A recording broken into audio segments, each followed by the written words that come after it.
Cinema மாதிரி ஆயிடுச்சு.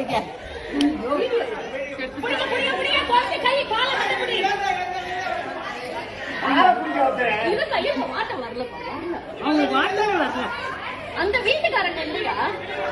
எந்த வீட்டுல இருந்து உழுந்துதான் குழந்தை தெரியல. எந்த வீட்டுல இருந்து உழுந்தது குழந்தை?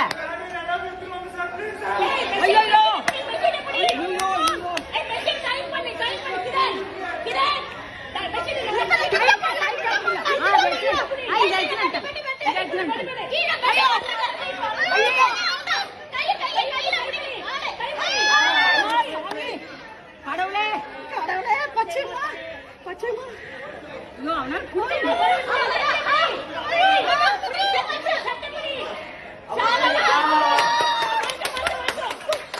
யார் வீட்டு குழந்தை? ஏன் விட்டாங்க? பொறுமையா இருங்க, பொறுமையா